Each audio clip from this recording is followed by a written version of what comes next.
იცოდი რომ ყველა ცხიმი მავნე არ არის. მოდი ერთად გავარჩიოთ. რა არის ცხიმი? ცხიმები არის ორგანული ნაერთები, რომლებიც გვაძლევს ენერგიას.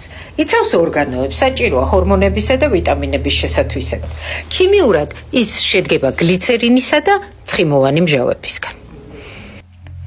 ცხიმოვანი მჟავები გრძელი მოლეკულებია, მჟაური თავით და გრძელი ცხიმოვანი კუდით, რომელიც ნახშირბადისა და წყალბადის ატომებისგან შედგება. ცხიმოვანი მჟავები ორი ტიპის არის: ნაჯერი, ანუ მაქსიმალურად გაჯერებული წყალბადები და უჯერი, სადაც ერთი ან მეტი ორმაგი ბმაა.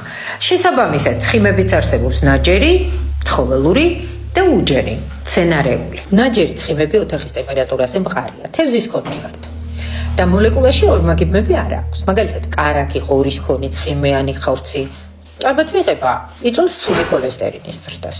უჯერი ცხიმები ჩვეულებრივ თხევადია, თუმცა აქაც არის გამონაკლისი. ქოქოსის ზეთი და კაკაოს ზეთი მყარია. მოლეკულაში აქვთ ერთი ან მეტი ორმაგი ბმა. მაგალითად, ზეითუნის ზეთი, თევზი, კაკალი ან ავოკადო კარგი ცხიმებია სასარგებლო გულისთვის. არსებობს მოსაზრება, რომ სალა ამცირებს ცუდ ქოლესტერინს. ეს მითია. სალა მართლაც შეიცავს ოლეინის მჟავას, იგივე მჟავას, რაც ზეითუნის ზეთშია. მაგრამ მასში ნაჯერი ცხიმები ჭარბობს, რომლებიც ზრდის ცუდ ქოლესტერინს და დიდი რაოდენობით მიღებისას ზრდის გულსისხლძარღვ და დაავადებების რისკს. ყველაფერი წამალია და ყველაფერი საწამლავია, გააჩნია რაოდენობას. თუ მოგეწონა, გამომყევი, ეს არის ნათიას ქიმია. ისე ტრანსცხიმები და ჰიდრირებული ცხიმი ერთი და იგივე გონია? ამაზეც შემდეგ ვიდეოში.